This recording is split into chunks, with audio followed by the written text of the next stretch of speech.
In the story of Boston told on the Freedom Trail, you're going to learn certain things that you wouldn't learn just on the Freedom Trail, such as the story of this gentleman behind me, fighting General Joseph Hooker.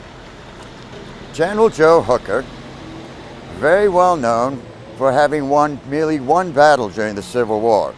He was made into a general because he's wealthy. Back then, if you're wealthy, you're a general. If you're poor, you're a private. That's the breaks. But anyway, so he's one of the wealthiest men in Boston. He's made into a general, sent off to war. His first battle, totally defeated, and he gets away with his men and his life, most importantly to him. But that's not really why we know him. We know him for a change to the English language, because during the Civil War, while not fighting, the men would actually use the service of women who followed the camps around at night, plying the world's oldest profession.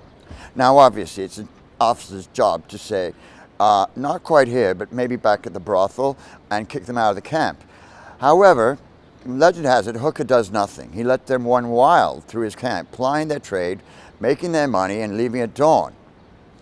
Till by the end of the Civil War, they have the reputation among the other regiments as being called Hooker's girls.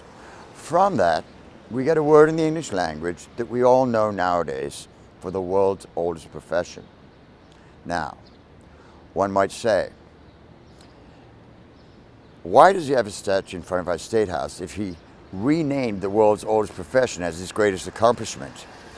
Well, statues were a fact of patronage. You see, if I'm a wealthy fellow, I will build a statue of your patriarch with the expectation that you will build a statue of me. Therefore, the rich will live forever. You do not see statues of women or children or poor people from that era in Boston's history. There is one thing I will add, though.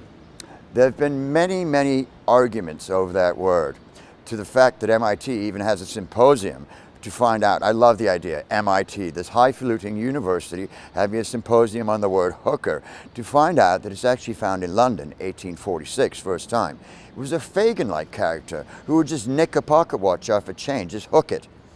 But after the Civil War, in the United States, and eventually the world, we get the word hooker thanks to fighting General Joseph Hooker in front of our State House, no less.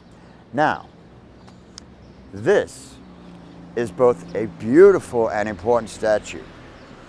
Mary Dyer. Boston was first settled by the Puritans. They're basically the no fun part of the Anglican Church. Not that the Anglican Church was fun, but there's no drinking, no dancing, no long hair, no Christmas, Easter, burials, no celebration whatsoever. It's a plain wooden bench with you and God, and that's it. So those are the Puritans, dressed in black, not smiling, no women, okay? That basic idea of them. Not much of fun. And they did not like anyone who thought in any other way. Papists, you would have gone from their trees to the hanging tree right away, no questions asked. In fact, even Quakers, gentle, peaceful Quakers, once visiting town, twice visiting town, by the third time, if they had not become Puritans, well, to the hanging tree they went. Mary Dyer, very bravely, is accused of witchcraft, of having some horrible troll-like baby. She is then sentenced to hang.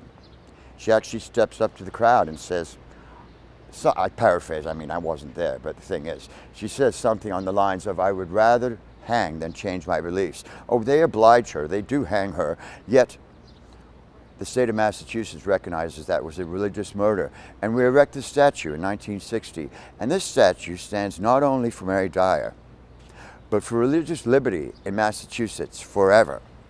It is greatly our opinion that Mary Dyer's statue should be right where Hooker's statue is, and Hooker's should perhaps be in Las Vegas, Amsterdam, but not in front of our State House. Who knows? That's the breaks.